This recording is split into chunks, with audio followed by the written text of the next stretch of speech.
Okay, hello everyone. This is the 5th Epical Revelation Fellowship. I'm Reverend Dr. Roger Paul, and today is, what is today? July 6th. July 6, 2014. And today we're going to study paper 130. That's on page 1427 in the original book, or paper 130-01. And it's called On the Way to Rome. This is when Jesus actually went to Rome. And it's a wonderful paper. So let's say a little prayer and we'll get started. Father, thank you for another great weekend and a great holiday weekend. We pray that everybody stayed safe. We thank you for the many blessings in our life, and we pray that you'll open our hearts and our minds today, that we might learn something from Jesus today that we might use in our daily lives and share with each other. And we thank you and we give you the praise. In Jesus' name, amen. Amen. All right, on the way to Rome. First paragraph. I think I'll start out this morning and we can go from there. The tour of the Roman world consumed most of the 28th and the entire 29th year of Jesus' life on earth. Jesus and the two natives from India, Ganad and his son Ganad, left Jerusalem on a Sunday morning, April 26, AD 22nd. They made their journey through according to schedule, and Jesus said goodbye to the Father and Son in the city of Carax on the Persian Gulf on the 10th day of December the following year, AD 23. Alright, so this was the period of time he traveled. And the other picture I have up here is a picture of the first part of the journey of On the Way to Rome. Let me see if I can blow this up. Ooh, too far. A little bit. And y'all can't see this because it's not moving, but basically it shows where Jesus left. You're moving now. Oh, am I? Okay, going to Caesarea, and then to, where is this? Ferris? Alexandria, and then over to the Isle of Crete. So that's a nice map to look at occasionally. All right. Oh, let me bring that back up and show you the other one. The one right after this is the map I put up here. Blow this up a little bit. This shows the entire trip he made from his home all the way to Rome itself, and all the places they stopped along the way, and there's a list of those in there. So it's interesting. He made it pretty much most over the entire known world at that time. All right, Roy, would you take the next paragraph, please? From Jerusalem, they went to Caesarea. Yep. Did I pronounce that right, Sister? Yep, that's good. Oh, Caesarea. I'm sorry. It's like Caesar, Caesarea. Caesarea. Yeah. From Jerusalem, they went to Caesarea by way of Joppa. In Caesarea, they took a boat to Alexandria. From Alexandria, they sailed for Lassi in Crete. From Crete, they sailed for Carthage, touching in Cyrene, yep. At Carthage, they took a boat for Naples, stopping in Malta, Syracuse, and Messina. From Naples, they went to Capo, which was traveled by the Alpine way up to Rome. Alpine. Appian. Well, I can't see it. So Appian way. Yeah, the Appian way. That's right. To Rome. Okay, Millie, would you take the next one, please? I get to stumble over all these places too. You get to We all stumble get a over. Yeah, I'll try to help, but I can see them. I need to get my slides up here where I can see them close. Okay. After their stay in Rome, they went overland to Tarentum, where they set sail for Athens in Greece, stopping at Nicopolis and Corinth. From Athens, they went to Ephesus by way of Troas. From Ephesus, they sailed to Cyprus, putting in at Rhodes on the way. They spent considerable time visiting and resting on Cyprus, and then they sailed for Antioch in Syria. From Antioch, they journeyed south to Sidon, and then they went over to Damascus. From there, they traveled by caravan to Mesopotamia, passing through The Sassus, I think the PCs. Thapsus. Yeah. Thapsus, Yeah. and Larissa. They spent some time in Babylon, visited Ur and other places, and then they went to Susa. From Susa, they journeyed to Karak, from which place Gonad and Ganad embarked for India. That's their entire trip. You can trace the whole trip. That's what that map's about. Okay. It was while working 4 months at Damascus that Jesus had picked up the rudiments of the language spoken by Gonad and Ganad.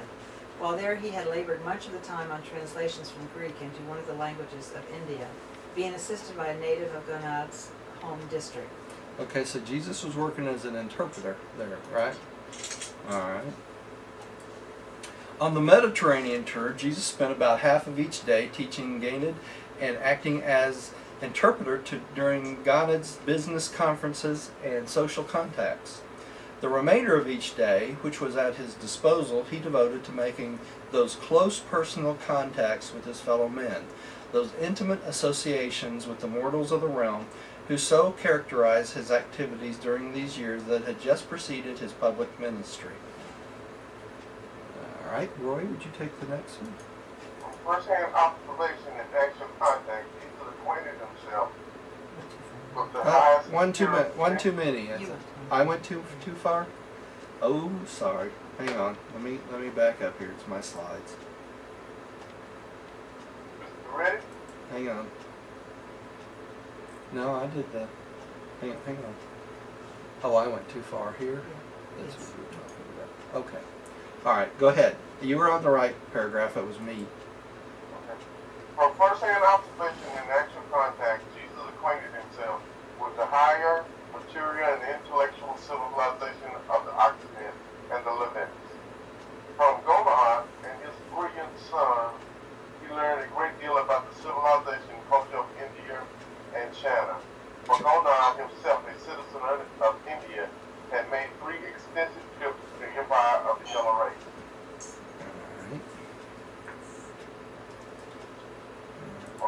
All right.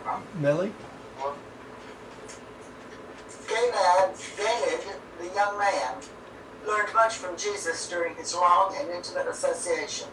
They developed a great affection for each other, and the lad's father many times tried to persuade Jesus to return with them to India, but Jesus always declined, pleading the necessity for returning to his family in Palestine. So he made a good impression on both of them, didn't he? Because they wanted him to go back home with them. All right. During their stay in Joppa, Jesus met Gadiah, a Philistine interpreter who worked for one Simon, a tanner. Gonad's agents in Mesopotamia had transacted much business with this Simon, so Gonad and his son desired to pay him a visit on their way to Caesarea. While they tarried at Joppa, Jesus and Gadiah became warm friends. This young Philistine was a truth seeker. Jesus was a truth giver. He was the truth for that generation on Urantia. When a great truth seeker and a great truth giver meet, the result is a great liberating enlightenment born of the experience of new truth. And this is a picture of them coming in on the shore there, in that area. All right. And this is a very interesting slide, the next one. Oops, sorry. Let me do it this way. I'm on the wrong one. Here we go. All right. One day after the evening meal, and the young Philistine Jesus and the young Philistine strolled by the sea, and Gadiah, not knowing that this scribe of Damascus was so well versed in the Hebrew traditions, pointed out to Jesus the ship landing from which it was reputed that Jonah had embarked on his ill-fated voyage to Tarshish. And when he had conducted his remark, he asked Jesus the question. Hang on just a minute. And this is the shore they were talking about here. Okay? But do you suppose the big fish really did swallow Jonah? Jesus perceived that this young man's life had been tremendously influenced by this tradition, and that its contemplation had impressed upon him the folly of trying to run away from duty. Jesus therefore said, nothing that would suddenly destroy the foundations of Gadiah's present motivation for practical living. And answering the question, Jesus said, now keep in mind that this was a oral tradition, and that it was like a tale, right? It was not meant to be true. But this is what Jesus said to him. My friend, we are all Jonahs with lives to live in accordance with the will of God. And at all times when we seek to escape the present duty of living by running away to far-off enticements, we thereby put ourselves in the immediate control of those influences which are not directed by the powers of truth and the forces of righteousness. The flight from duty is the sacrifice of truth. The escape from the service of light and life can only result in those distressing conflicts with the difficult wails of selfishness, which lead eventually to darkness and death, unless such God-forsaken Jonahs shall return with their hearts, even when in the very depths of despair, to seek after God and His goodness, and when righteousness, and when such disheartened souls sincerely seek for God, hunger for truth, and thirst for righteousness, there is nothing that can hold them in further captivity. No matter into what great depths they may have fallen, when they seek the light with a whole heart, the Spirit of the Lord God of heaven will deliver them from their captivity. The evil circumstances of life will spew them out upon the dry land of fresh opportunities for renewed service and wiser living. I want to discuss this one for just a minute. So basically what Jesus is telling him is that life is like the whale. You know, we can get consumed in this life and consumed in darkness when we do not follow the will of God in our life. And that if we'll stay the course and we'll do God's will and try to bring ourselves into the service of light and life, then the world will spew us out on the shores of new opportunity over and over and over and over. So each one of us, in essence, are Jonahs. And life is difficult. It is not easy. It is meant to be a struggle. And if you think it's not, then you're not getting out there and putting yourself out there. Because it is, and that's how we grow spiritually, right? Jesus did not tell him that the story was not a true story. He told him that a metaphor, that this is a metaphor for life, right? This is the way we go through life. And we all go through these struggles. We're all Jonahs in this life. All right?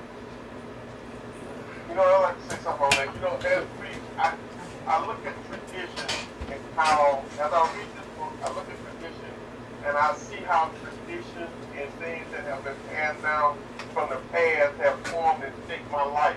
And the more I read this book, the more I see how those things that I took as certainties are not certain anymore. And the things that I had faith in or I believed in, I look at them in new light, and those things have changed because as man history progresses and we pass down these things from generation to generation, and they become a part of our society, and we live them. But you know, as our eyes are open, we see that those things are just those things of man, and not things of God. That's right. That's right. It's amazing how this book will change your attitude about your life and living all the way around, isn't it? I mean, it really is. It's like the lessons it teaches us takes this concept that we should all be living a life of ease and we have everything we want and everything of ease. That's not the point of life, is it? It's in the struggle that we learn and we progress. So we really are blessed by the struggle. And you know, people think our guardian angels are there to just guard us and help us out, but they actually put obstacles in our way so that we can grow spiritually. You know, and that's their job. So once you start learning that this is what life's about, then you stop making excuses for, oh me, my life's so hard. Nobody else has life this hard. And, we want to. It's a pity. We want to feel sorry for ourselves, right? And it makes a big difference when you understand what's really going on.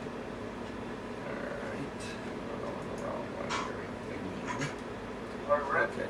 All right. Go ahead, Roy. Jonah was mightily moved by Jesus' teaching, and he talked to, and they talked long into the night by the seaside. And before they went into their lodging, they prayed together for each other. This was the same Jonah who listened to the later preaching of Peter, became a profound believer in Jesus of Nazareth, and held a more memorable argument with Peter one evening at the home of darkness. And Jonah had very much to do with the father's decision of Simon, the wealthy leather maker, to embrace Christianity. So he actually took this message and produced fruit from it, didn't he? Another believer. All right. Millie, would you take the next one? In this narrative of the personal work of Jesus with his fellow mortals on this tour of the Mediterranean, we shall, in accordance with our permission, freely translate his words into modern phraseology current on Urantia at the time of this presentation. Okay, so they're going to paraphrase many times what he actually said, right? So these words of Jesus in red are not exactly what he said perfectly. It's the translation of what he said into our current language, right? So we need to understand that. So don't take this all literal.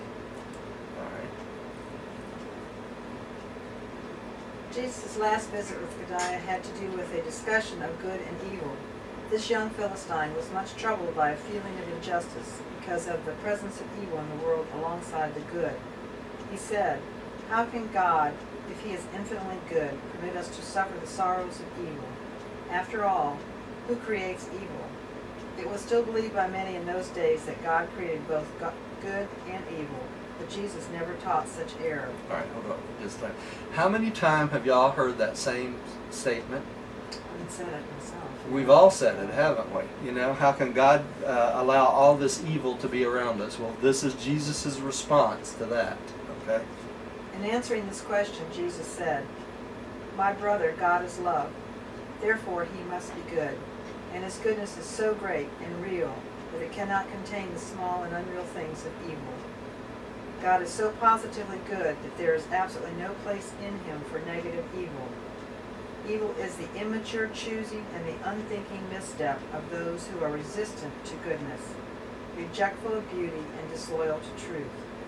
Evil is only the misadaptation of immaturity, or the disruptive and distorting influence of ignorance. Evil is the inevitable darkness which follows upon the heels of the unwise rejection of light. Evil is that which is dark and untrue, and which, when consciously embraced and willfully endorsed, becomes sin." Okay, before we move on, he continues on the next paragraph, but before we do, let's look at this a little bit.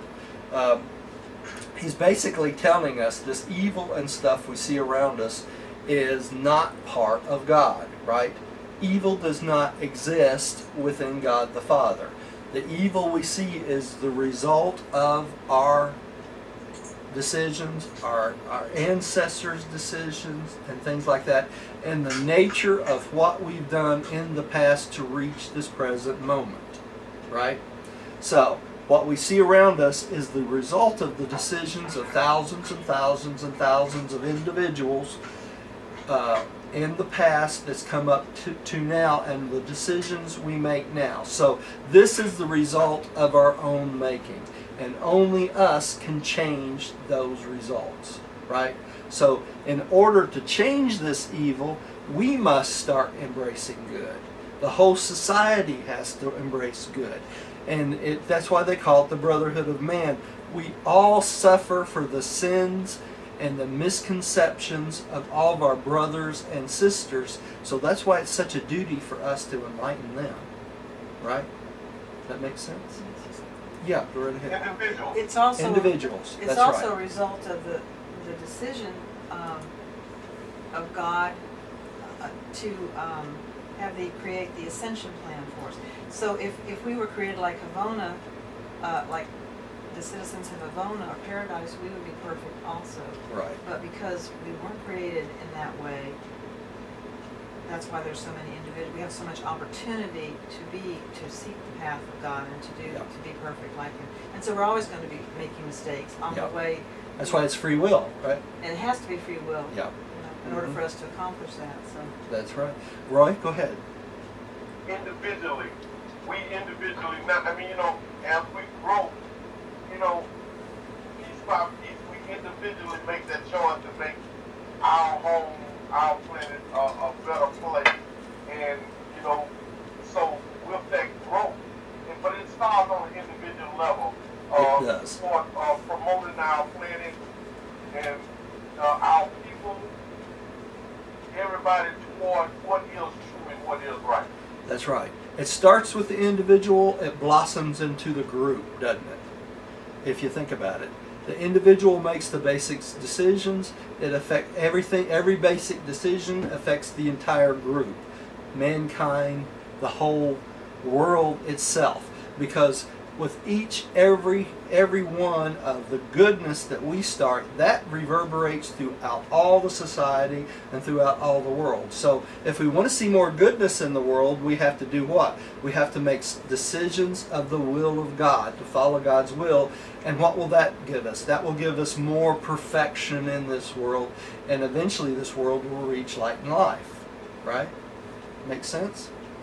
All right, let's keep going. Your Father in heaven, by endowing you... Huh? No, you just read that. Yeah. Your Father in heaven, by endowing you with the power to choose between truth and error, created the potential negative of the positive way of life, light and life. But such errors of evil are really non-existent until such a time as an intelligent creature wills their existence by mischoosing the way of life. And there are such evils later exalted into sin by the knowing and deliberate choice of such a willful and rebellious creature. This is why our Father in heaven permits the good and the evil to go along together until the end of life, just as nature allows the wheat and the tares to grow side by side until the harvest. Gadiah was fully satisfied with Jesus' answer to his question, and after subsequent discussions had made clear to his mind the real meaning of these momentous statements. Okay, so as we choose truth and error, right? We can choose a negative or a positive way of life, right? That's all there is to it. And evil, in essence, is really non-existence. And that's a hard pill to swallow, okay? Until we make a decision about it. Okay, so our decision makes evil a reality. It's our choosing the way of life, right? And then it turns into sin by what? Us exalting these decisions that we know are wrong, right?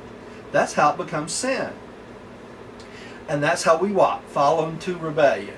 And we have to straighten that out, either in this world or the mansion worlds, right?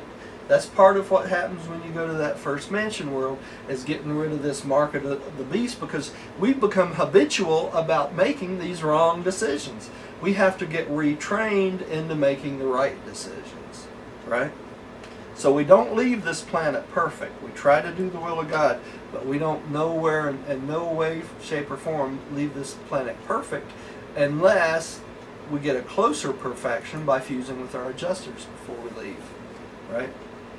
All right, Roy, would you take the next one? Yeah, but in some way the book I was thinking about it said it's called it's retarded, the stripping off of the old. When we go from this life to the mansion world, it's stripping off of that retardation. It is, if you think about That's it. what it says. Yeah. And Sisera. Jesus and his friend tarried in Sisera beyond time expected, because one of the huge steering paddle of the vessel on which they intended to embark was discovered to be in danger of cleaving.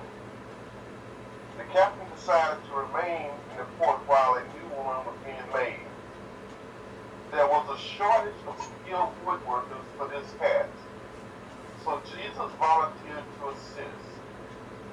During the evening, Jesus and his friends strolled about on the beautiful wall which served as a promenade around the port. The audience greatly enjoyed Jesus' explanation of the water system of the city and the technique whereby the tides were utilized to flush the city's streets and sewers. This youth of Kenya was much impressed with the temples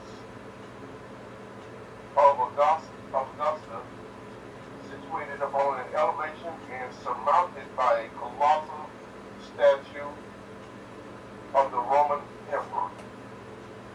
The second afternoon of their stay, the three of them attended a performance in the enormous amphitheater, which could seat 20,000 persons.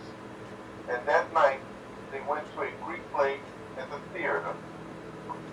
They were the first exhibitions. These were the first exhibitions of this sort Jonah had ever witnessed, and he asked Jesus many questions about them.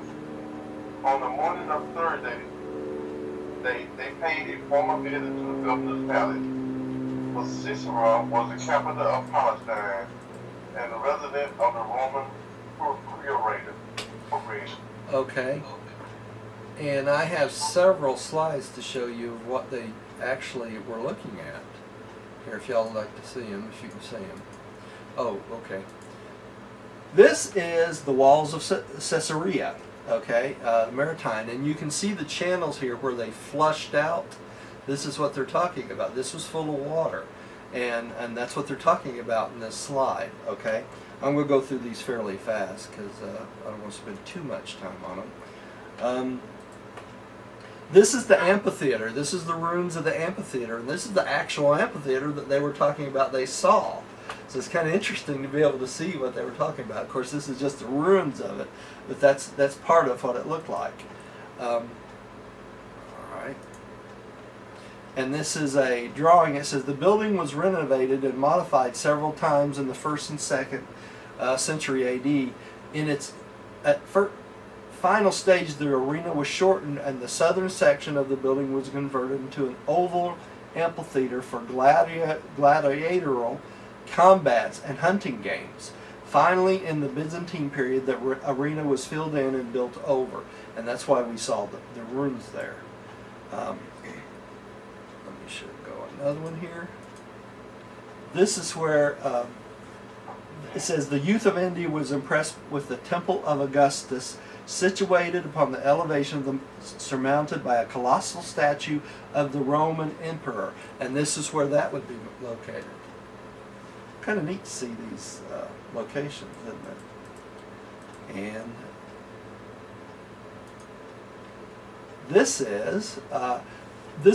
was directly opposite the harbor entrance upon a high platform, rose to the temple of Caesar, remarkable both for its beauty and its great size. Josephus' Jewish War 114, King Herod built the magnificent temple that Josephus describes. Caesarea's main religious monument when he founded the city 22 BCE. Herod's temple stood on this site. The temple platform, archaeologists are now trying to identify the temple's foundations beneath the later buildings. Meanwhile, a few architectural fragments from the temple have come to light, shaded parts of the drawing, which allow a computer reconstruction of the building's colonnade. And that's what it would look like. So these are the things that they were seeing while they were there. And this is the ruins of the amphitheater that they were talking about, right here. The stadium, that's right. And this is, it says King Herod built on the south quarter behind the port the amphitheater also capable of holding a vast number of men and conveniently situated for a prospect to the sea. And it goes on to this. You can read this later, but this is basically the outline of it. Two more.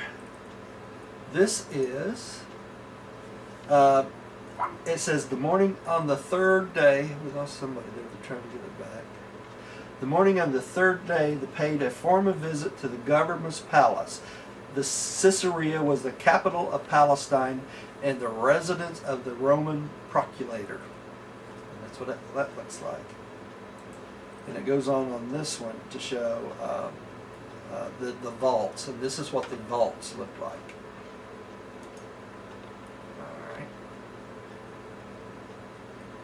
It says these four long parallel vaults opening into the west through a portico first served as substructures of the Roman financial what is that, dear? I can't see that far. Procurator's palace. In a later stage, a large ornamental wall was added in front of the vaults, converted into warehouses. That's where we're going to stop. All right, let's go on. I lost Roy there, didn't I? Me. Go At ahead. their inn, there also lodged a merchant from Mongolia, and since this Far Easterner talked Greek fairly well, Jesus had several long visits with him. This man was much impressed with Jesus' philosophy of life, and never forgot his words of wisdom regarding the living of the heavenly life while on earth, by means of daily submission to the will of the Heavenly Father. This merchant was a Taoist, and he had thereby become a strong believer in the doctrine of a universal deity. When he returned to Mongolia, he began to teach these advanced truths to his neighbors and to his business associates, and as a direct result of such activities, his eldest son decided to become a Taoist priest. This young man exerted a great influence in behalf of the advanced truths of his lifetime, and was followed by a son and a grandson who likewise were devotedly loyal to the doctrine of the one God, the supreme ruler of heaven. And interesting how Jesus impressed so many people's adult lives, isn't it? Okay. While the eastern branch of the early Christian church, having its headquarters at Philadelphia, held more faithfully to the teachings of Jesus than did the Jerusalem brethren, it was regrettable that there was no one like Peter to go into China, or like Paul to enter India, where the spiritual soil was then so favorable for planting the seed of the new gospel of the kingdom.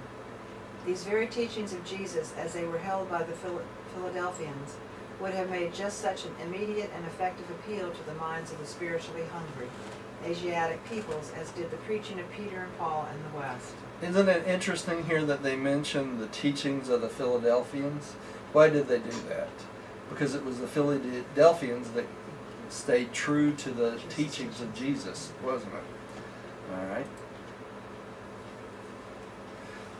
One of the young men who worked with Jesus one day on the steering paddle became much interested in the words which he dropped from hour to hour as they toiled in the shipyard.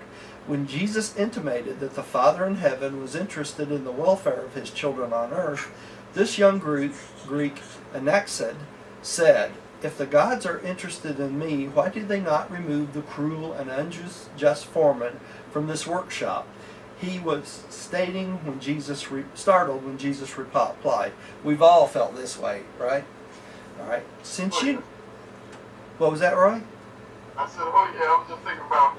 Yeah, we've all had someone that worked that was our boss was awful, right? Okay. Since you know the ways of kindness and the value justice, perhaps the gods have brought this erring man near that you may lead him into this better way. Maybe you are the salt which is to make this brother more agreeable to all other men. That is, if you have not lost your savor. As it is, this is your master, and that his evil ways unfavorably influence you. Why not assert your mastery of evil by virtue of the power of goodness, and thus become the master of all relationships between the two of you? I predict that the good in you could overcome the evil in him if you gave it a fair and living chance. There is no adventure in the course of mortal existence more enthralling than to enjoy the exhilaration of becoming the material life partner with spiritual energy and divine truth in one of their triumph struggles with error and evil. It is a marvelous and transforming experience to become the living channel of spiritual light to the mortal who sits in spiritual darkness. If you are more blessed with truth than is this man, his need should challenge you. Surely you are not the coward who would stand by on the shore and watch his fellow man who could not swim perish. How much more of value is this man's soul floundering in darkness compared to his body drowning in the water? Boy, Well said. Well said. So these people that are awful around us, we need to let our light shine, don't we? Bring them into the light. Bring them into the enlightenment. And he's right. There's no greater feeling than when someone you know is enlightened by what you teach. Right? All right. Roy, would you take the next one? Yeah, I'm going to mess up this guy's name, but I'm going to try this here. Anaxad. Yeah, that's close enough. Anaxad Yeah.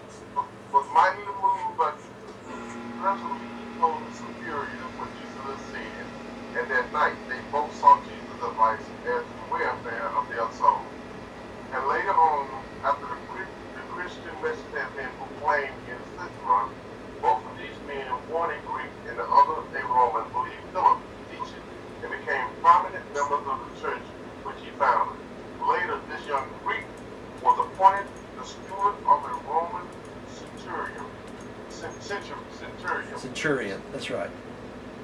Cornelius, who became a believer through Peter's ministry, and mess up this guy's name again, and the next, That's good. continued to minister light to those who sat darkness until the day of Paul's imprisonment in Caesarea, when he perished by accident in the great slaughter of 20,000 Jews by the ministry to the suffering, by ministry, I'm saying this wrong, by accident in the great slaughter of 20,000 Jews by he ministered to the suffering and dying. Okay, now this is confusing. I don't want you to think that Paul died by accident in during this killing of the Jews. It was Anaxad that died, right, ministering to him, not Paul. And the next thing is Paul's appeared. Hang on. This is Paul's appeal to Caesar. Okay, you know, when Paul was arrested, he appeared to Caesar as a Roman citizen. Paul used everything he could to his advantage, right? Yeah, he was a crafty man. Okay, and this is from the Acts of the Apostles, and I like to read it. For if I be an offender, I have committed anything worth of death, I refuse not to die. But if there be none of these things whereof these accuse me, no man may deliver me unto them. I appeal unto Caesar. Then Festus, when he had conferred with the council, answered, Hast thou appeared to Caesar? And to Caesar thou shalt go. And on the morrow, when Agrippa was come, and Bernice with great pomp was entered into the place of hearing with the chief captains and principals men of the city, at Festus' commandment Paul was brought forth. And that's from the Acts of the Apostles, and it says, in 58 AD, the Apostle Paul, accused of having caused a riot, was sent to Caesarea to be tried by the governor. Being a Roman citizen, Paul demanded to be heard at the emperor's court. He sailed to Rome from Caesarea harbor, and there he was tried and a few years later executed. This hall may well be the place of hearing mentioned in the Acts of the Apostle. And this next picture behind, this is where this hall would sit. Okay? That's what that picture was, from what I understand. Go to the next picture. Okay. Alright. So, let's go over here.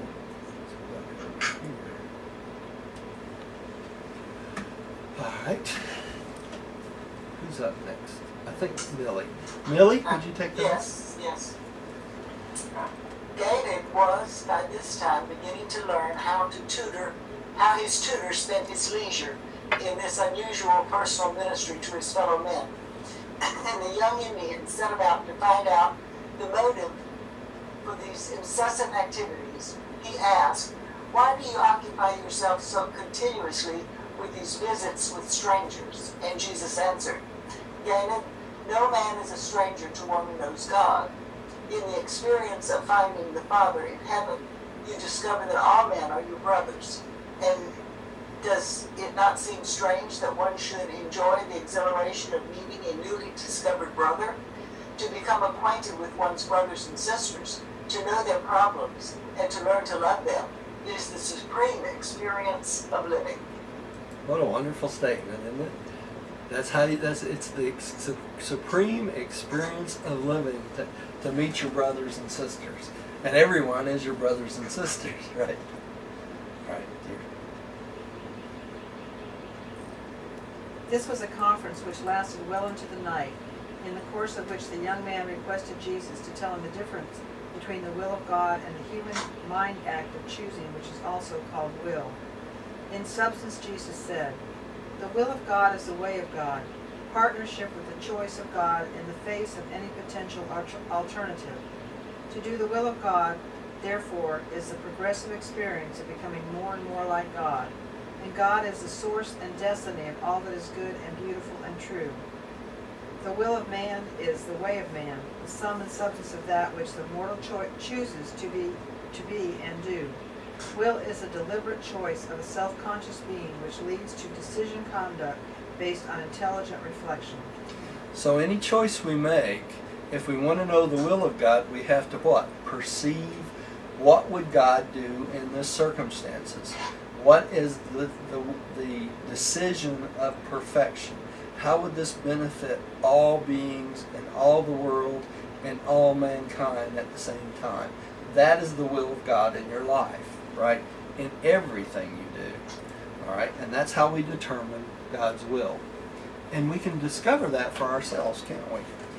After that afternoon, Jesus and Gated had both enjoyed playing with a very intelligent shepherd dog, and Gated wanted to know whether the dog had a soul, whether it had will, and in response to his question, Jesus said, "The dog has a mind which can know material man, his master, but cannot know God, who is spirit. Therefore, the dog does not possess a spiritual nature and cannot enjoy a spiritual experience. The dog may have a will derived from nature and augmented by training, but such a power of mind is not a spiritual force. Neither is it comparable to the human will, inasmuch as it is not reflective. It is not the result of discriminating higher and moral meanings or choosing spiritual and eternal values. It is the possession of such powers of spiritual discrimination and truth choosing that makes mortal man a moral being, a creature endowed with the attributes of spiritual responsibility and the potential of eternal survival." Jesus went on to explain that it is the absence of such mental powers in the animal which makes it forever impossible for the animal world to develop language in time or to experience even anything equivalent to personality survival in eternity. As a result, this day's instructions gave and never again entertain belief in the transmigration of the souls of men into the bodies of animals, which was common for the Indians in that time. So, basically, this is the explanation of why your animals do not go on to heaven, right? They have 5 adjunants. They don't have worship or wisdom. And that's what Jesus is talking about here. They don't perceive spiritual things. They do not worship God. They don't conceive of God. Their experience is totally on this earth. Okay? And most of them are totally low beings, though, and God is They love. are. Yeah, and that's, where do they get that love from? They get it from the creative mother spirit, right? They exude this love and attachment to human beings because they receive the first 5 adjuvants from the creative mother spirit, basically. So where do they go afterwards? Nowhere. Well, they say in the book, nothing is wasted, so we have to assume they're recycled into animals again. And then this also has to do with the level of the adjuvant spirits that is attainable. That's right, as attainable. Only humans attain the level of worship and wisdom. All right, let's take this one step further. If you run around this world with no concept of God the Father and no concept of growth in your life, are you any better than the animal? No, you're not. So if you run around this world and say there is no God, that God doesn't exist, and this and that and the other, do you think you have a chance of surviving past this world? Not likely, right? Because you have to have worship and wisdom to go on to the next spiritual level. So, you know, are there people running around with the same amount of things that the animals do? Sure, you know. It doesn't take a lot of sense to run around and reproduce and drink and do all these other things. The animals can do that, right? It takes a human soul to worship God and to have wisdom to grow, right? Only the humans. Does that make sense, Roy? I guess, yes, it makes sense, but with saying that, you know, everybody has a chance. You know, I don't. Everybody does. Somebody asked me, did I believe that Hitler had a chance on the magic word? Well, and this is before I read anything about the Urantia Book, and of course my answer was no. Hitler had no chance. And I still don't. You know, as I read, I still don't. That is hard to say. I mean, because I know other people that say that there's no God at all. Yeah. And it's not that they're bad. It's not that They're not thinking. Yeah. Really, but I don't know what to say about it. You see this little guy? Can y'all see this little guy in my lap? This is Tommy. And he's a loving, loving, loving, loving cat. He loves me to death. But he does not have worship or wisdom. So that love will probably be recycled in another little kitty sometime or something like that, because the creative mother spirit wastes nothing. There's nothing wasted in the universe.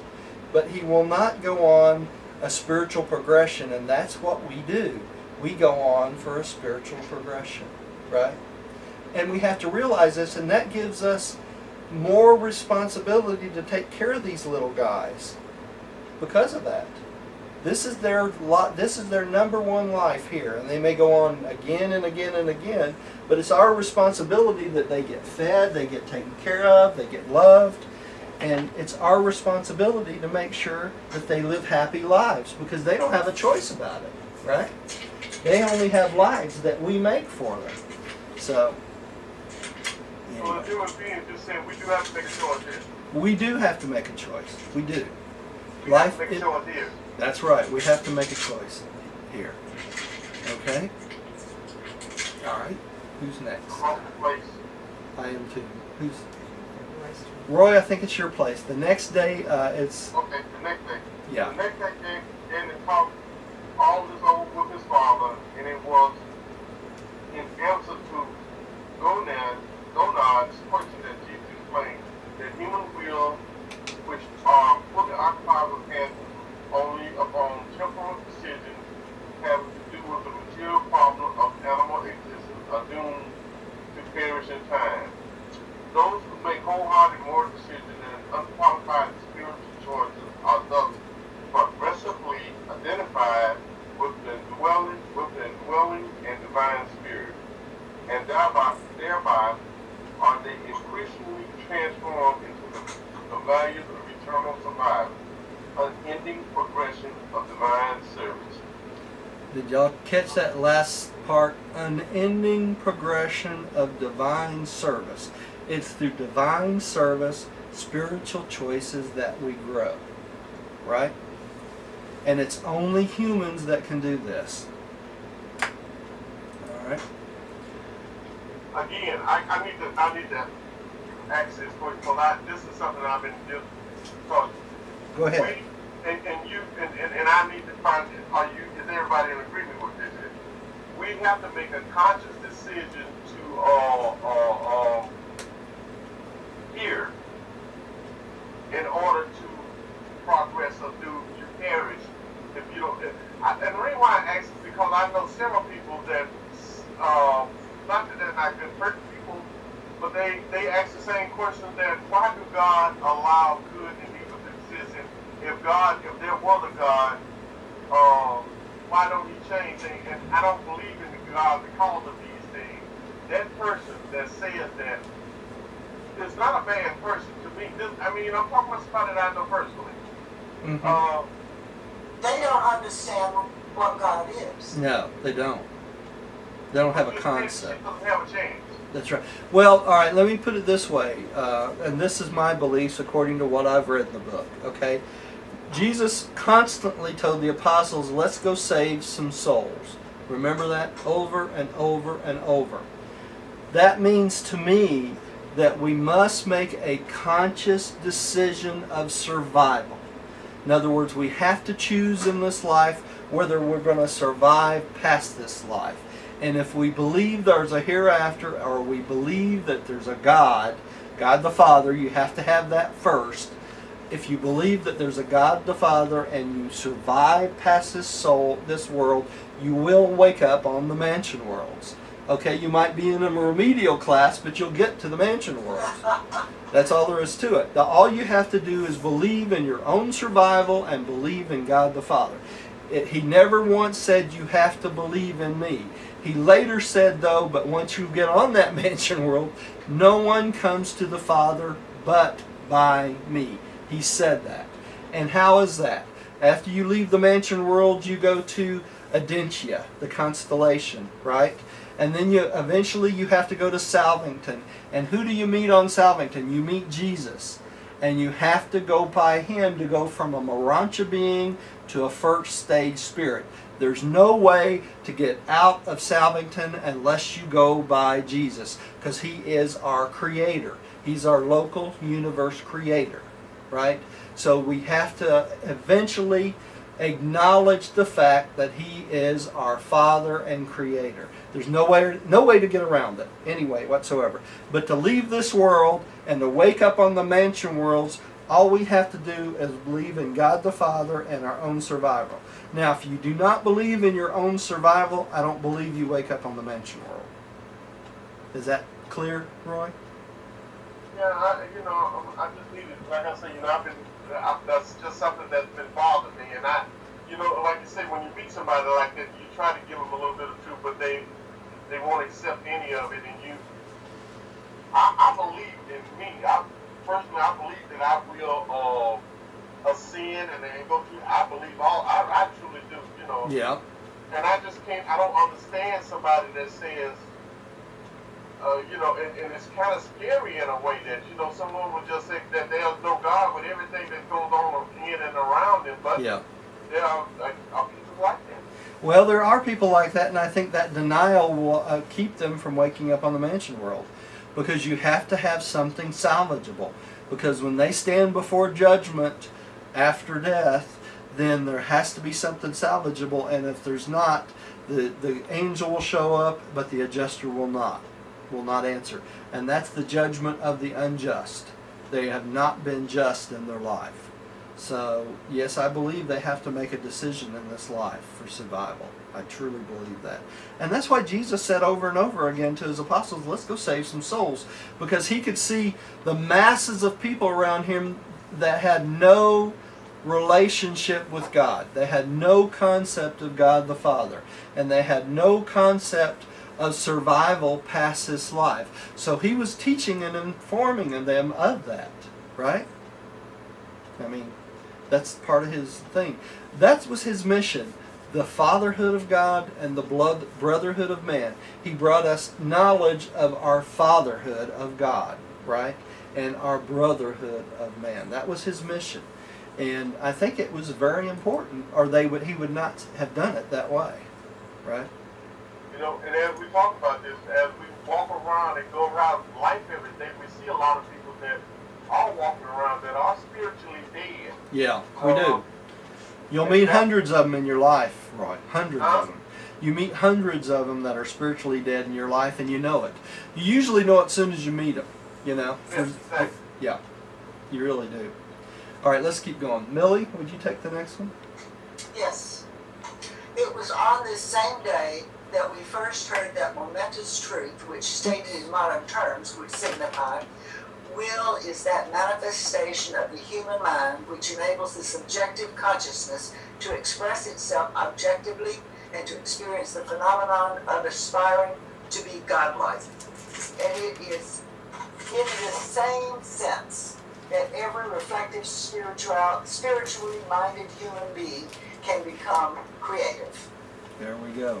And what are they talking about becoming creative there, do you think? Does anybody have any idea? You know?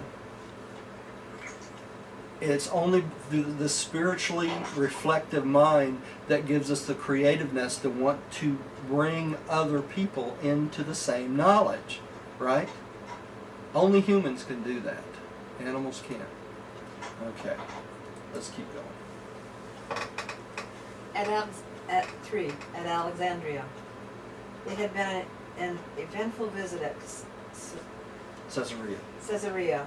And when the boat was ready, Jesus and his 2 friends departed at noon one day for Alexandria in Egypt. Okay.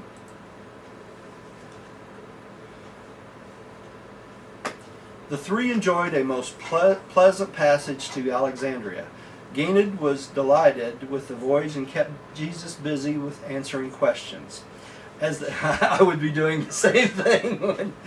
As they approached the city's harbor, the young man was thrilled by the great lighthouse of Pharos, located on the island of Alexandria, had it joined by a mole to the mainland. I don't even know what a mole is.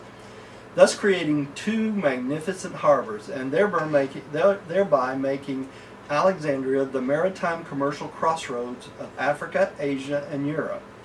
This great lighthouse was one of the 7 wonders of the world and was the forerunner of all subsequent lighthouses. They arose early in the morning to view this splendid life-saving device of man. And amidst the explanations of Ganid, Jesus said, "And you, my son, will be like this lighthouse when you return to India.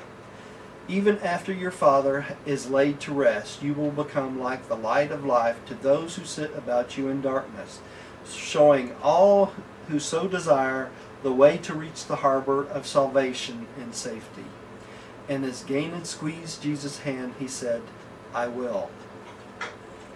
And that's what we are. And this is a picture of a lighthouse. A lighthouse. Larger. I'll show you. Hang on. Oops.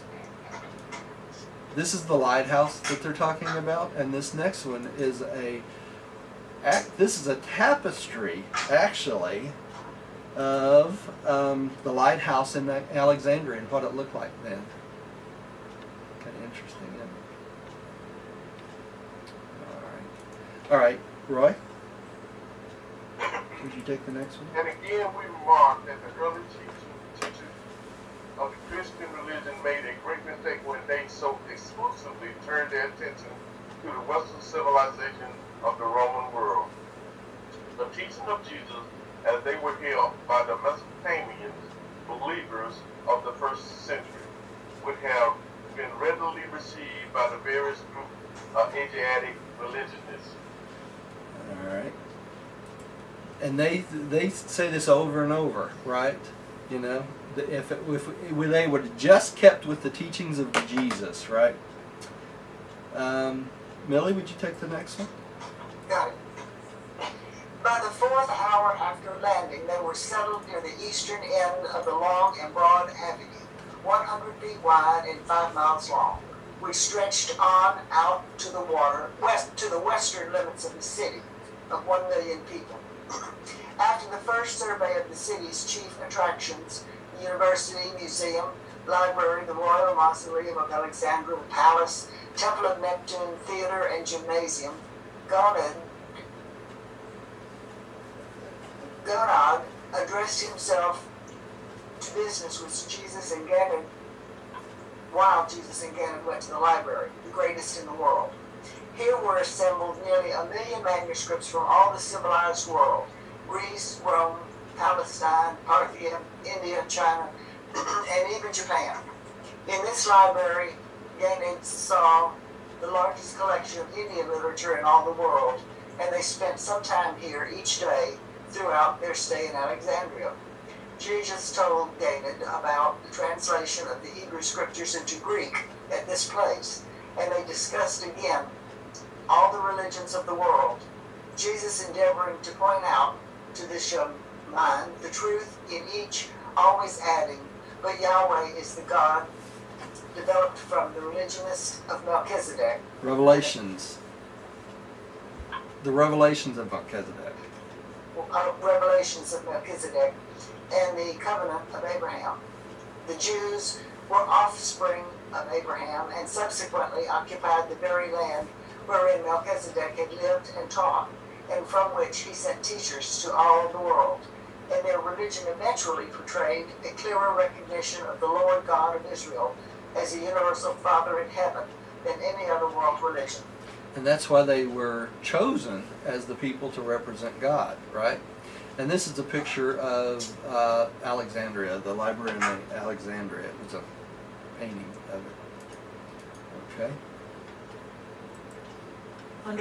You're frozen again. Oh, sorry. I haven't been able to see the last few slides. Oh, okay. Hopefully it'll pick back up again here in a minute.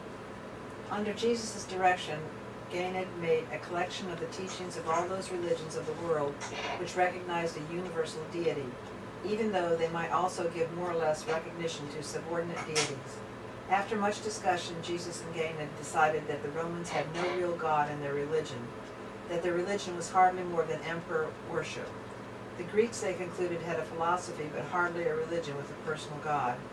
The mystery cults they discarded because of the confusion of their multiplicity, and because their varied concepts of deity seemed to be derived from other and older religions. So the mystery cults took their concepts from everybody else, basically, and they were composites of different things. You know, they had no clear idea of a one God. Okay. Basically, they were confused. They were confused. Although these translations were made at Alexandria, Gannon did not finally arrange these selections and add his own personal conclusions until near the end of their sojourn in Rome. He was much impressed to discover that the best of the authors of the world's sacred literature, all or more or less, clearly recognized the existence of an eternal God and were much in agreement with regard to his character and relationship with mortal man. Roy, would you take the next one? Yes. Jesus and Gannon spent much time in the museum during their stay in Alexandria. This museum was not a collection of rare objects, but rather a university of fine arts, science, and literature. Learned professors have gave daily lectures, and in those times, this was the intellectual center of the Occidental world. Day by day, Jesus interpreted the lectures to Gannon. One day during the second week, the young man exclaimed, "Teacher Joshua, you know more than these professors. You should stand up, tell them the great things you have told me. They are before by much thinking. I shall speak to my father and have him arrange it." Jesus smiled, saying, "You are an admiring people, but these teachers are not minded that and I should instruct you about. The prize, it is the prize of unspiritualized learning is a treacherous thing in human experience. The true teachers maintain his intellectual integrity by ever remaining a learner. That's something. That is something. This is why scientists need to keep their religious concepts going, why they learn science, isn't it? Because science without religion is useless. Okay? Science is only of benefit as it interrelates to the universe. And so that's why it's important to keep your religion in check too. Okay? Millie, would you take the next one? Alexandria was the city of the blended culture of the Occident, and next to Rome, the largest. Did somebody say something? No. Next to Rome, it was the largest and most magnificent in the world. Here was located the largest Jewish synagogue in the world, the seat of government of Alexandria Sanhedrin, the 7 ruling elders. 70 ruling elders. That's right. So it was very important to the Jewish culture, wasn't it? Almost more than Jerusalem at one time. They thought that Alexandria would be the seat at one time. Okay? Among the many men with whom Jonah transacted business was a certain Jewish banker, Alexander, whose brother Philo was a famous religious philosopher of that time. Philo was engaged in the laudable but exceedingly difficult task of harmonizing Greek philosophy and Hebrew theology. Jonah and Jesus talked much about Philo's teaching and expected to attend some of his lectures. But throughout their stay at Alexandria, this famous Hellenistic Jew lay abed. Abed. Yeah, he was Lay sick. sick abed. Yeah, he was sick while they were there, so they did not get the opportunity for him and Jesus to meet or to discuss the things they had in common. Jesus commented to Jonah much in the Greek philosophy and the Stoic doctrines, but he impressed upon the lad the truth that these systems of belief, like the indefinite teachings of some of his own people, were religions not only in the sense that they led men to find God and enjoyed a living experience and knowing the eternal. So any religion that has God as the head is a valid religion, isn't it? Okay? Roy, would you take the next one? Discourse on Reality. Discourse on Reality. The 1940 left Alexander Jonah and Jesus had a long visit with one of the government professors at the university who lectured on the teaching of Plato. Jesus interpreted for the later Greek teachers, but injected no teaching of his own in repudiation of Greek philosophy. Jonah was always on business that he. So after the professor had departed, the teacher and his pupil made a long and hard talk about Plato's doctrine, while Jesus gave qualifying approval of some of the Greek teaching, which had to do with the theory that the material things of the world are shadowy reflections of invisible but more substantial. More substantial spiritual reality. He sought to lay a more trustworthy foundation for the land, so he began a long dissertation concerning the nature of reality in the universe. This in substance and in modern phraseology, Jesus said to Jonah. All right. Before we get off this paragraph here,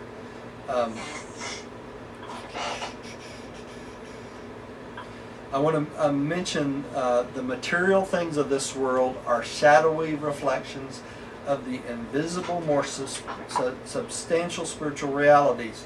And that is true. Think about this.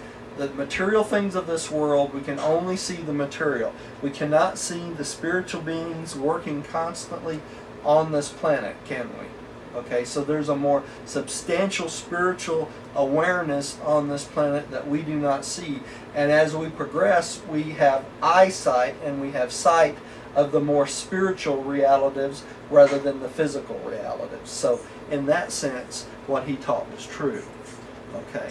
Now, I want to mention something on these slides and in my redoing of the book here, that these are not in red. And the reason these are not in red, and all these are the teachings of Jesus, but for some reason the foundation of the fellowship chose not to make these red. And I did not feel like it should be my responsibility to change that. And it may be because these are paraphrased so much of Jesus' teachings. So that's why this next 2 or 3 paragraphs are not in red. Okay? Millie, would you take the first one? The source of universe reality is the infinite. The material things of finite creation are the time-space repercussions of the paradise pattern and the universal mind of the eternal God. Causation of the physical world, self-consciousness, and the intellectual world, and progressing selfhood in the spirit world. These realities, projected on a universal scale, combine in eternal relatedness and experience with the perfection of quality and divinity of value, constitute the reality of the Supreme. But in ever-changing universe, the original personality of causation, intelligence, and spirit, experience is changeless, absolute. All things, even in an eternal universe of limitless values and divine quality, may, and oftentimes do, change except the absolutes, and that which has attained the physical status, intellectual embrace, or spiritual identity, which is absolute. Okay, so Jesus brings it up right here that all things on this earth are reproductions of the patterns of paradise, right? And Havona, okay? And that's what he's talking about now. He mentions universal mind here. He mentions the supreme here, right? The reality, constitute the reality of the supreme, the experiential part of it. If you read this slowly and you add in the things we've already studied, you can understand this paragraph perfectly, okay? And then he goes on and talks about the absolute, right? The 7 absolutes, right? God the Father, God the Son, God the Spirit, paradise, the qualified, the unqualified, and the universal absolutes, right? That's what he's talking about here. And he goes on to say that the physical status and the intellectual embrace are spiritual identity, which is absolute. He's talking about the absolutes of God there. You see that? All right. That's why if you understand the first part of the book, you understand what Jesus is talking about. Okay? Dear, would you take the next one? The highest level to which a finite creature can progress is a recognition of the universal Father and the knowing of the Supreme. And even then, such beings of finality destiny go on experiencing change in the motions of the physical world and in its material phenomena. Likewise do they remain aware of selfhood progression in their continuing ascension of the spiritual universe, and of growing consciousness in their deepening appreciation of and response to the intellectual cosmos. Only in the perfection, harmony, and unanimity of will can the creature become as one with the Creator, and such a state of divinity is attained and maintained only by the creature's continuing to live in time and eternity by consistently conforming his finite personal will to the divine will of the Creator. Always must the desire to do the Father's will be supreme in the soul and dominant over the mind of an ascending Son of God. Okay, so this whole paragraph he's talking about the ascension plan, isn't he? Think about this, okay? First, the recognition of the universal Father, the knowing of the Supreme, right? The motions of the physical world and its material phenomena, right? The progression of our spiritual self through a spiritual universe, a growing consciousness and deepening appreciation of what? The cosmos, right? The intellectual cosmos. And only by making these decisions to follow the Father's will, will we progress on our progression plan up to find God the Father, right? That's what we're talking about. So this whole paragraph is of the ascension plan. You follow me? Kind of interesting, isn't it?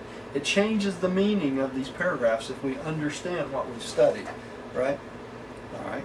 The one-eyed person can never hope to visualize depth of perception. Neither can perspective. I'm sorry. Neither can single-eyed material scientists nor single-eyed spiritual mystics and allegorists correctly visualize and adequately comprehend the true depths of universe reality. That chart we studied, right? All true values of creature experience are concealed in depth of recognition. So this is what I was saying earlier in today. A scientist, a mystic, an allegorist, all these people have to have a religious concept and a religious base to understand the material world and what they're talking about. It comes back to the origin and destiny and history of universe reality, right? It's all intertwined. You can't separate them, right? All right. Mindless pulsation did not evolve the refined and complex. Mindless pulsation did not evolve the refined and complex from the crude and the simple.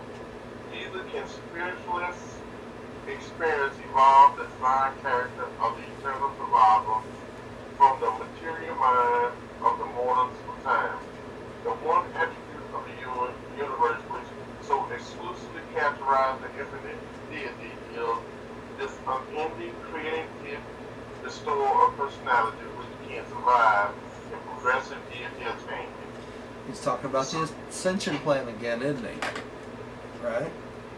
All right.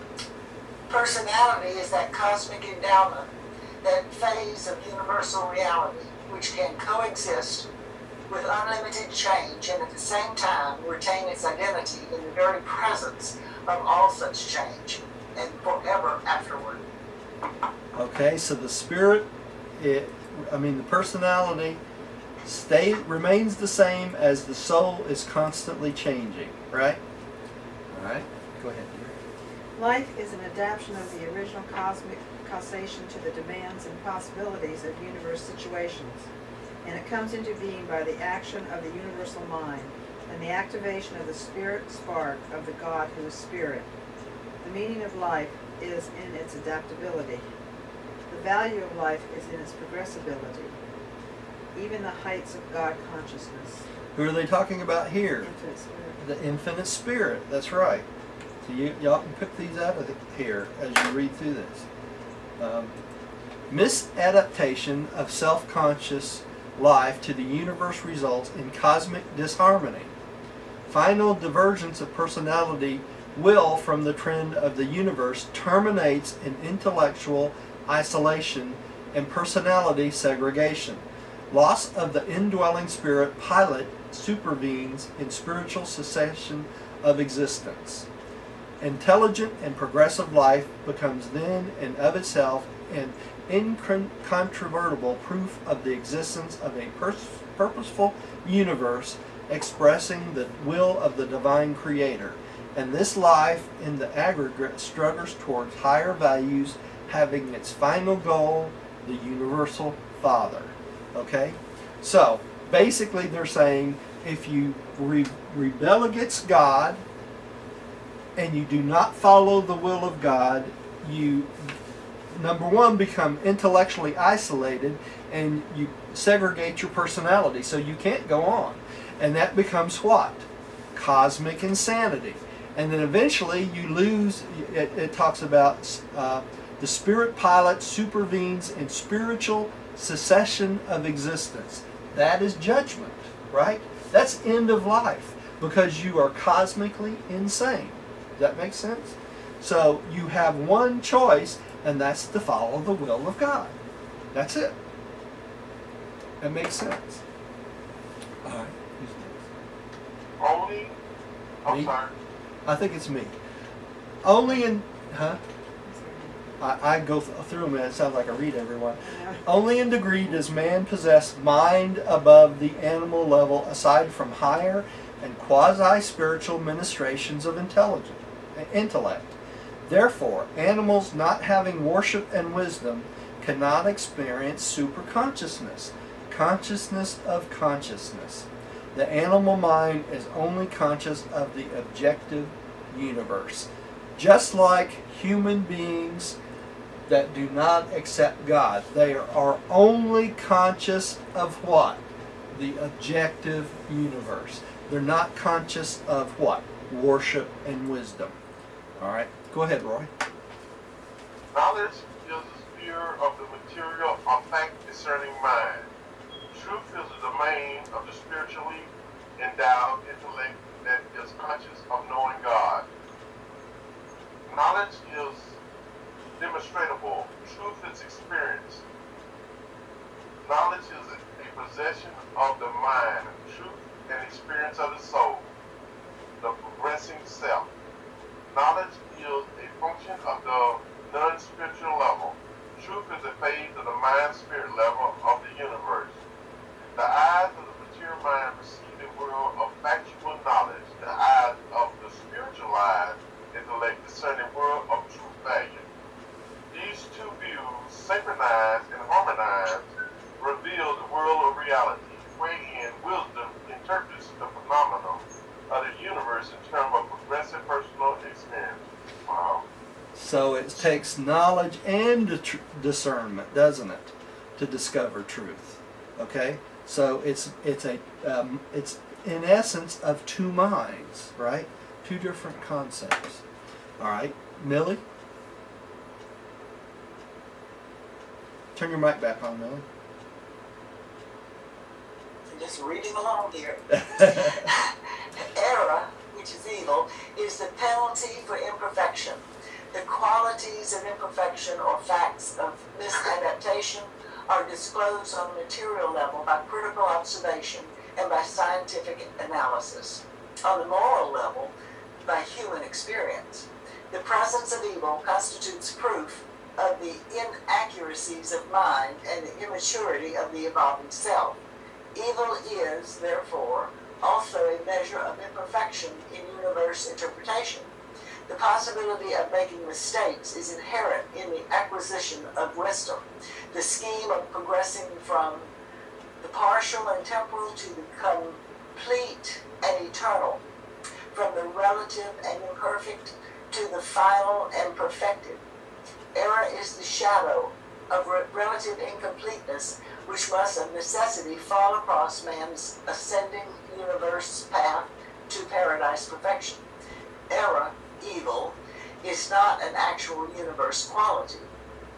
It is simply the observation of a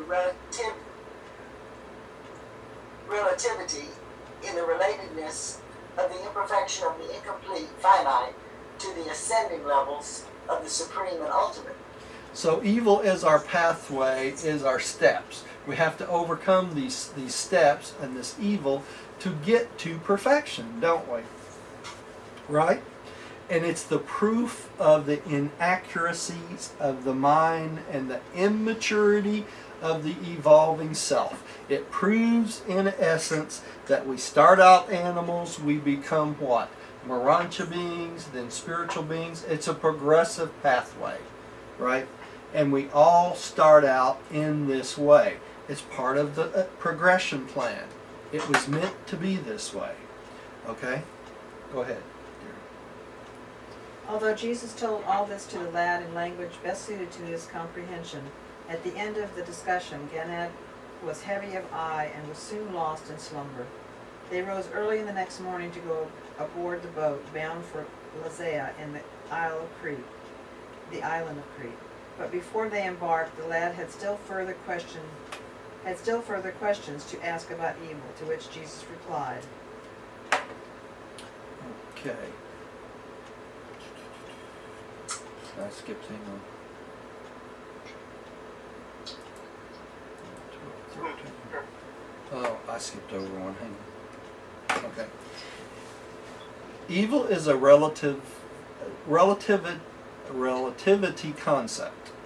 It arises out of the observation of the imperfections which appear in the shadow cast by a finite universe of things and beings. As such, a cosmos obscures the living light of the universal expression of the eternal realities of the infinite one. Okay, so this evil is relative to what's going on around us. And we can't see the future and we can't see the infinite one, right? All right, let's keep going. Potential evil is inherent in the incompleteness of the revelation of God as a time-space limit expression of infinity and eternity. The fact of the partial in the presence of the complete constitutes relativity of reality, create necessities for intellectual choosing, and establish value levels of spirit recognition and response. The incomplete and finite concept of the infinite, which is held by the temporal and limited creature mind, is in and of itself potentially evil. But the augmenting error of unjustified deficiency is reasonably spiritual rectification. Rectification of these original inherent intellectual disharmonies and spiritually insufficiencies is equivalent to the realization of actual evil. I didn't understand that much. Okay, let me kind of go through this a little bit. Potential evil. Potential evil is necessary, basically, for us to learn and establish a response to the evil itself. And that's how we grow spiritually. For us to grow and experience things and become more wise and go up the ladder, the ascension ladder to God, evil is almost a necessity, because we have to be able to make decisions between what? Good and evil, or disharmony. So in order us to become harmonious with God and reach light and life, we have to go through the experience of disharmony so that we know the difference between good and evil, right? Evil does not exist within God. Evil is only a material, temporary thing for us to learn the lessons so that we can go up the ascension plan. Okay? It's for our benefit. But the difference is this. We can embrace the evil and not survive, or we can embrace the good and go make the right decisions and go up the ascension plan. Okay? So it is almost a necessity for us to understand the truth, beauty, and goodness of God the Father. Does that make sense? That's what all that is about. Okay? And it's not, the evil itself is all potential evil. It's not evil itself, it's the potential evil, and it's only there for us to make decisions. Okay? So that we can grow. Does that make a little more sense, Roy? Yeah, and I asked that question because we've talked about those that say there's no God now, why if there was a God things wouldn't happen. And then on the other hand, you got people that say they believe in God, but they do just the opposite of what they say. That's right. Are those, how do you say that those people are you say those are not survivors too? No, those are survivors because they know the difference and they're trying to work out in their life how to make the good of God part of their life around a situation that were indoctrinated in evil. So it allows them to make those moral decisions to grow. Okay?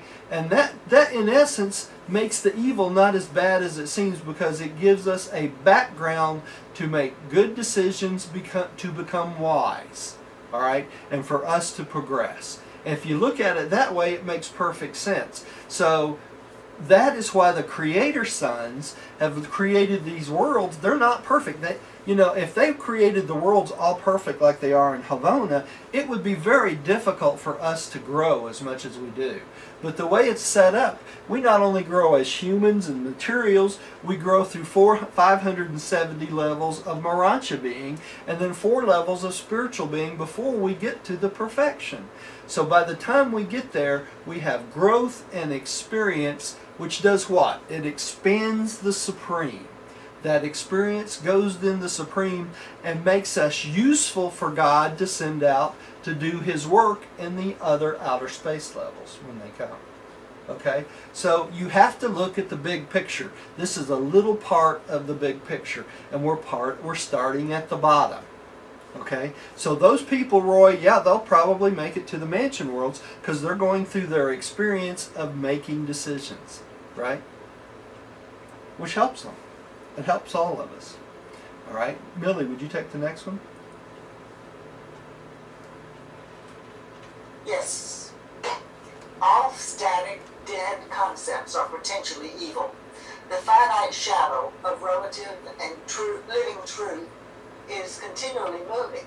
Static concepts invariably retard science, politics, society, and religion. Static concepts may represent a certain knowledge, but they are deficient in wisdom and devoid of truth. But do not permit the concept of relativity so to mislead you that you fail to recognize the coordination of the universe under the guidance of the cosmic mind and its stabilized control by the energy and spirit of the Supreme. So this tells us that God's world is constantly changing, doesn't it? Nothing is static. Even this book is not static, right? This is our beginning point, and it's going to have to be changed as the world progresses, right? Because anything that's static, it has the potential for evil, okay? And the universe is not evil, it is growing and good always, all right? All right, on the Isle of Crete. 5. On the Isle of Crete. The travelers had but one purpose in going to Crete, and that was to play, to walk about over the island and to climb the mountains. The Cretans of that time did not enjoy an enviable reputation among the surrounding peoples. Nevertheless, Jesus and Ganad won many souls to higher levels of thinking and living, and thus laid the foundation for the quick reception of the later gospel teachings when the first preachers from Jerusalem arrived. Jesus loved these Cretans, notwithstanding the harsh words which Paul later spoke concerning them, when he subsequently sent Titus to the island to reorganize their churches. All right, so I have some photographs of Crete just so that you see what it looks like. First we have there's another photograph in here of the trip they made to Crete. But I wanted to show you some of these pictures of the Isle stuff. This is the Isle of Crete. All right, and you can look at these later too. Basically, this is their trip where they went and everything, and you can look at those at home later. And this is what Crete looks like. And it's a beautiful island. Mountains, windmills. There's just some ruins on Crete. Gives you an idea of what they experienced as they walk along the hills of Crete. And this is the last of this journey here. And this is what they call the Appian Way. You know, when we read that a while ago, this is the trip. Right, and that's all the photographs there. All right, so let's keep going. Find it over here.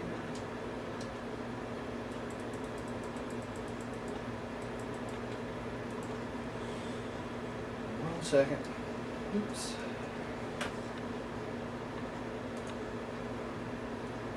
Okay. On the mountainside in Crete, Jesus had his first long talk with Ganad regarding religion, and the father was much impressed, saying, "No wonder the boy believes everything you tell him. But I never knew they had such a religious religion even in Jerusalem, much less in Damascus." It was during the island sojourn that Ganad first proposed to Jesus that he go back to India with them and Ganid was delighted with this thought that Jesus might consent with such an arrangement. Roy, would you take the next one? One day when Ganid asked Jesus why he had not devoted himself to the work of a public teacher, he said, "My son, everything must await the coming of his time. You are born into this world, but no amount of anxiety and no manifestation of impatience will help you to grow up. You must, in all such matters, wait upon time. Time alone will ripen the green fruit upon the tree. Season follows season, and sundown follows sunrise, only with the passing of time. I am now on my way to Rome with you and your father, and that is sufficient for today. By tomorrow, my tomorrow is only in the hands of my Father in heaven." And then he told again in the story of Moses and the 40 years of waiting and continued preparation. All right, so even we have to wait for time, don't we? Millie, would you take the next one, please? One thing happened on a visit to Fair Havens, which God had never forgot. The memory of this episode always caused him to wish he might do something to change the caste system in his native India. A drunken degenerate was attacking a slave girl on the public highway. When Jesus saw the plight of the girl, he rushed forward and drew the maiden away from the assault of the madman.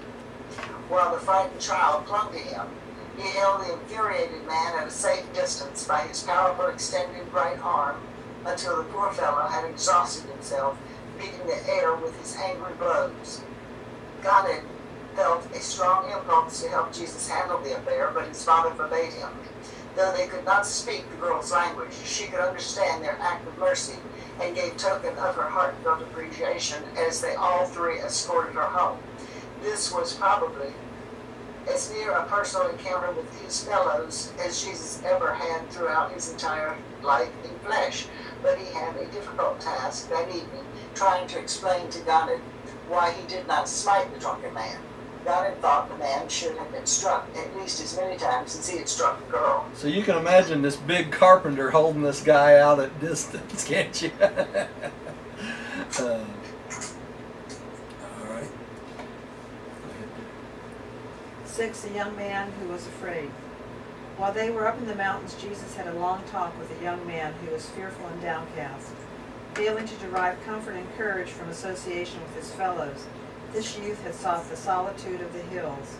He had grown up with a feeling of helplessness and inferiority. These natural tendencies had been augmented by numerous difficult circumstances, which the lad had encountered as he grew up, notably the loss of his father when he was 12 years of age. As they met, Jesus said, "Greetings, my friend. Why so downcast on such a beautiful day? If something has happened to distress you, perhaps I can in some manner assist you. At any rate, it affords me real pleasure to prefer my services." All right. To proffer my services. Proffer my services. The young man was disinclined to talk, and so Jesus made a second approach to his soul, saying, "I understand you come in these hills to get away from folks, so of course you do not want to talk with me. But I would like to know whether you are familiar with these hills. Do you know the direction of the trails, and perchance could you inform me as the best route to Phoenix?" Now this young youth was very familiar with the mountains, and he really became much interested in telling Jesus the way to Phoenix. So much so that he marked out all the trails on the ground and fully explained every detail. But he was startled and made curious when Jesus, after saying goodbye and making as if he were taking leave, suddenly turned to him, saying, "I well know you wish to be left alone with your disconsolation, but it would be neither kind nor fair for me to receive such generous help from you as to how best to find my way to Phoenix, and then unthinkingly go away from you without making the least effort to answer your appealing request for help and guidance regarding the best route to the goal of destiny which you seek in your heart, while you tarry here on the mountainsides. As you so well know the trails to Phoenix, having traversed them many times, so do I well know the way to the city of your disappointment hopes and thwarted ambitions. And since you have asked me for help, I will not disappoint you." The youth was almost overcome. But he managed to stammer out, "But I didn't ask you for anything." And Jesus, gently laying a hand on his shoulder, said, "No, son, not with your words, but with your longing looks did you appeal to my heart. My boy, to one who loves his fellows, there is an eloquent appeal for help in your countenance of discouragement and despair. Sit down with me while I tell you the service trails and happiness highways which lead from the sorrows of self to the joys of loving activities and the brotherhood of men and the service of the God in heaven." Roy. By this time, the young man very much desired to talk with him, and he knelt at his feet, imploring Jesus to help him, to show him the way of escape from his world of personal sorrow and defeat. Said Jesus, "My friend, arise, stand up like a man. You may be surrounded with small enemies and be tired by many obstacles, but the big things and the real things of this world and the universe are on your side. The sun rises every morning to salute you just as it does the most powerful and prosperous man on earth. Look, you have a strong body and powerful muscles. Your physical equipment is better than average. Of course, it is just about useless while you sit out here on the mountainside and breathe over your misfortune, real or fancy. But you could do great things with your body if you would hasten off to where great things are waiting to be done. You are trying to run away from your unhappy self, but it cannot be done. You and your problems of living are real. You cannot escape them as long as you live. But look again, your mind is clear and capable. Your strong body has an intelligent mind to direct it. Set your mind at work to solve its problems. Teach your intellect to work for you. Refuse longer to be dominated by fear, like an unthinking animal. Your mind should be your courageous ally in the solution of your life problem, rather than should be your courage ally in the desperate solution of your life. Let me see, where am I? Your mind should be your courageous ally in the solution of your life problem, rather than your being. As you have been in abject, fear slave, and the bond servant of depression and defeat.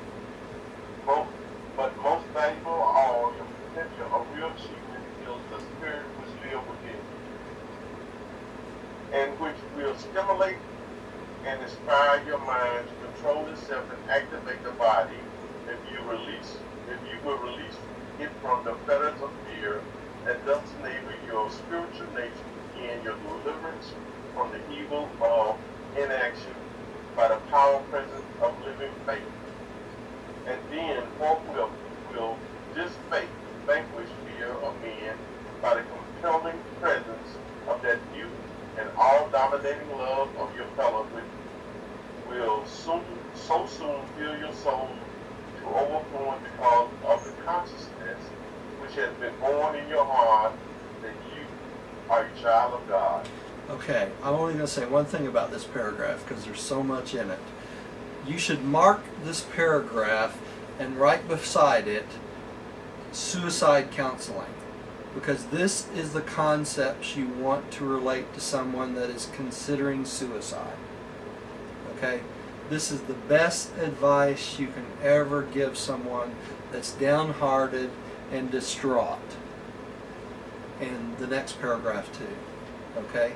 So that I just wanted to mention that before we get off this. I have used this paragraph 3 times myself with individuals who are considering suicide. So that's what I want to mention it too. And you can read that over and over. All right? Millie. This day, my son, you are to be reborn, reestablished as a man of faith, courage, and devoted service to man, for God's sake. And when you become so readjusted to life within yourself, you become likewise readjusted to the universe.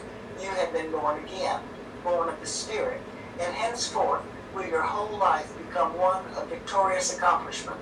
Trouble will invigorate you, Disappointment will spur you on. Difficulties will challenge you, and obstacles will stimulate you. Arise, young man, say farewell to the life of cringing fear and fleeing cowardice.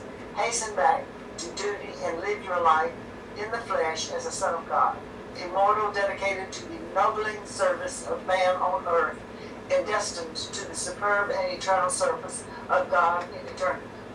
And that's Jesus' call to action to all of us, is it not? Okay. Go ahead. And this youth, Fortune, subsequently became the leader of the Christians in Crete and the close associate of Titus in his labors for the uplift of the Cretan believers.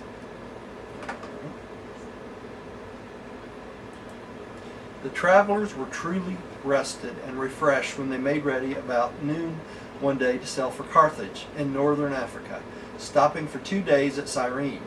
It was here that Jesus and Ganid first gave aid to a lad named Rufus, who had been injured by a breakdown of a loaded ox cart. They carried him home to his mother and his father Simon, little dreamed that the man whose cross he subsequently bore by orders of a Roman soldier was the stranger who once befriended his friend. So this was the man that actually helped carry Jesus' cross on the way to the cross. Wow. All right. In Carthage, just on time and space. Most of the time in Route to Carthage, Jesus talked with his fellow travelers about things social, political, and commercial. Hardly a word was said about religion. For the first time, Jonah and Jonah discovered that Jesus was a good storyteller, and they kept him busy telling tales about his early life in Galilee. They also learned that he was reared in Galilee and not in either Jerusalem or Damascus. All right. Millie?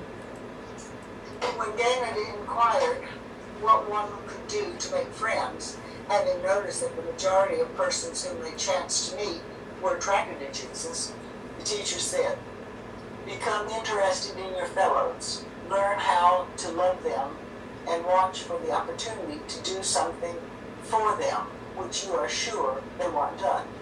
And then he quoted the olden Jewish proverb, "A man who would have friends must show himself friendly." And that's our instructions too, is it not? Okay? Learn, watch them, and look for an opportunity to do something for them. Right? You're sure they want done. All right. At Carthage, Jesus had a long and memorable talk with the Mithraic priest about immortality, about time and eternity. This person who had been educated at Alexandria, Alexandria, sorry, and he really desired to learn from Jesus. Put into the words of today, in substance, Jesus said in answer to his many questions. Time is the stream of flowing temporal events perceived by creature consciousness. Time is a name given to the succession arrangement whereby events are recognized and segregated. Still true. The universe of space is a time-related phenomena, as is viewed from an interior position outside of the fixed abode of paradise. Now, why is that? Because paradise is motionless, right? Time starts outside paradise.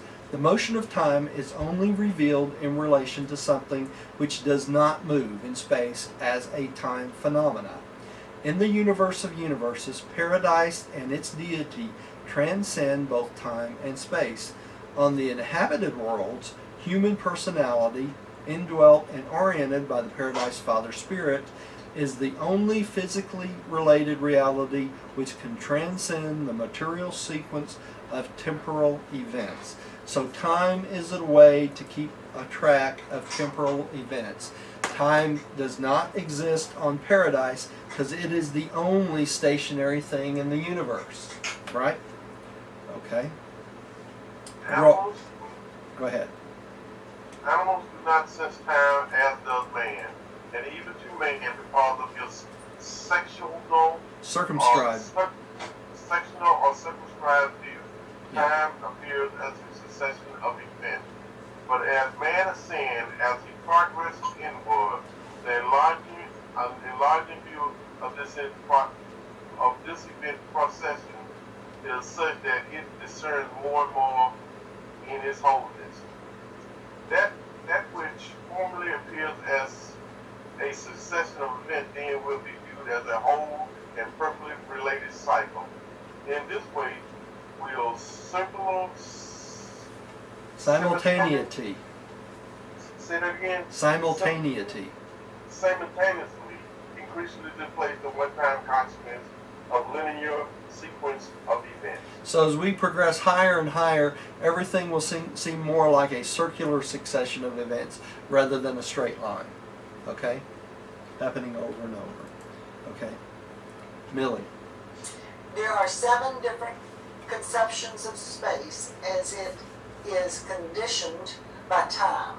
Space is measured by time, not time by space. The confusion of the scientists grows out of failure to recognize the reality of space. Space is not merely an intellectual concept of the variation in relatedness of universe objects. Space is not empty, and the only thing man knows which can even partially transcend space is mind. Mind can function independently of the concept of the space-relatedness of material objects. Space is relatively and comparatively finite to all beings of creature status. The nearer consciousness approaches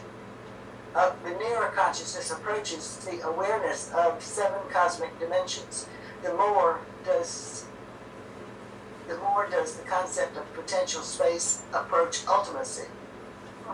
But the space potential is truly ultimate only on the absolute level. Now what's the 7 different conceptions of space? That is the 7 super universes. Each one relates one aspect of the combinations of deity, right?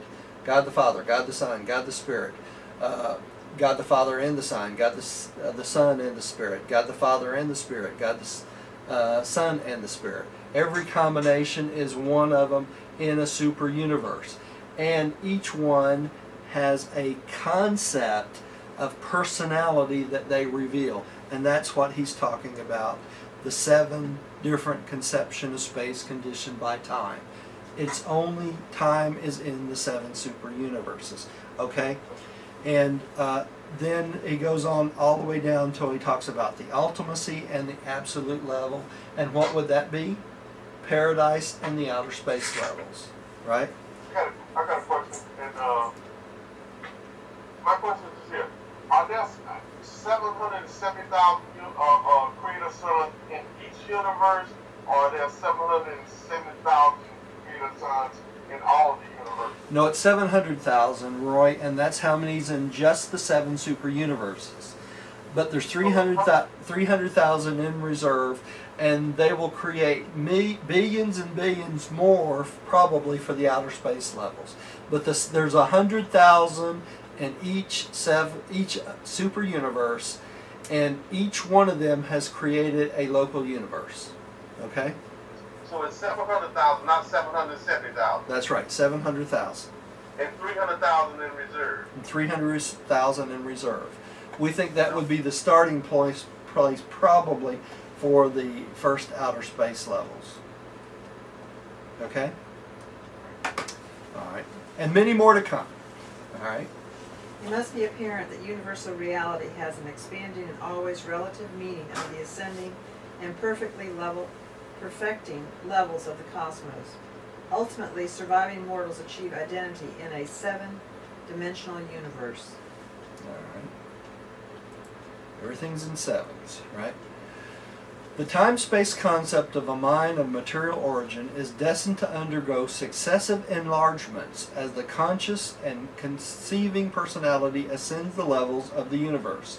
When man attains the mind intervening between the material and the spiritual planes of existence, his ideas of time-space will be enormously expanded both as to quality of perception and quantity of experience.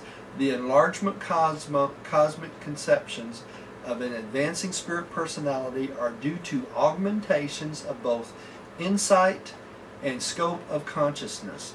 And as personality passes on upward and inward, the transcendental levels of deity likeness, the time-space concept will increasingly approximate the timeless and spaceless concepts of the absolutes.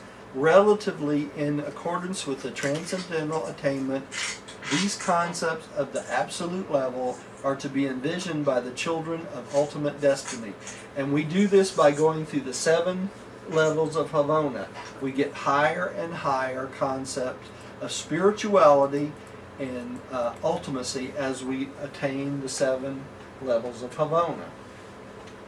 All right, on the way to Naples and Rome. Now, let me mention here. We have about 4 or 5 more paragraphs, I think. Here, hang on. I'm just going to keep going. If y'all like to keep going with me, you're welcome to. If you need to leave, you can. There's not that much far. We're going to be a little bit over, but not much.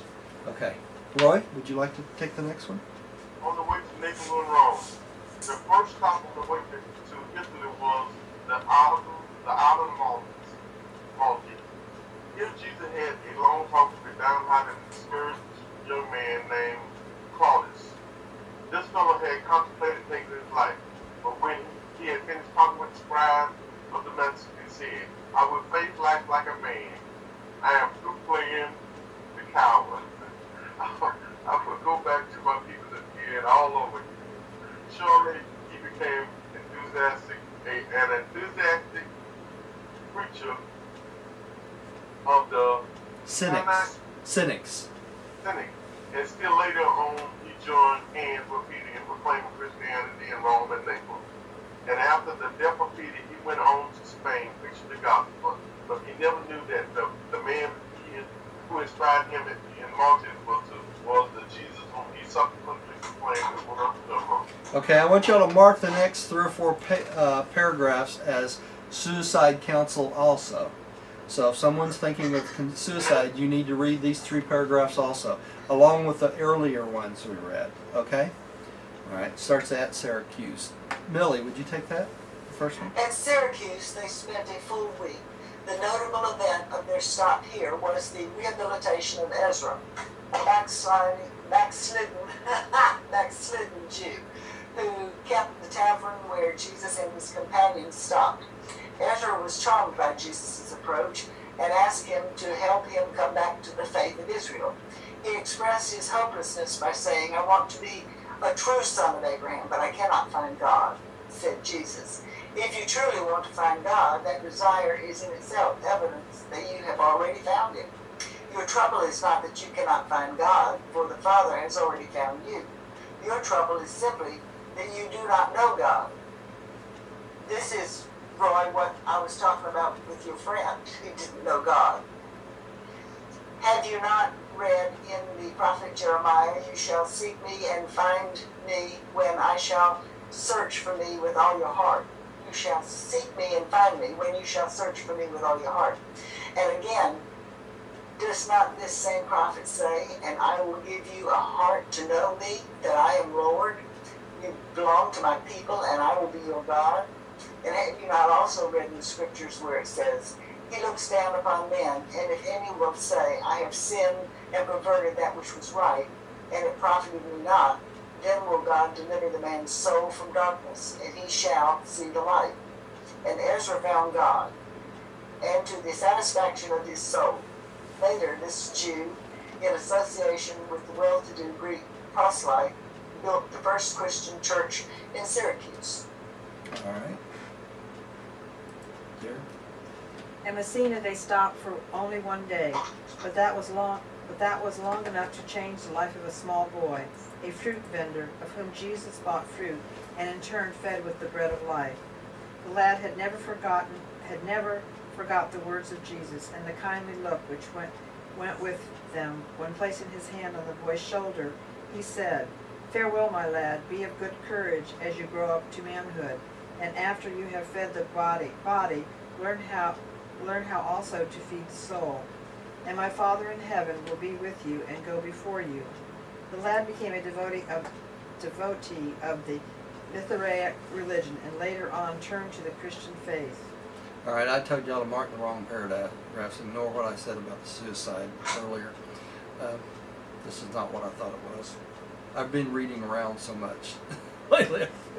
I have to prepare for multiple lessons. Okay.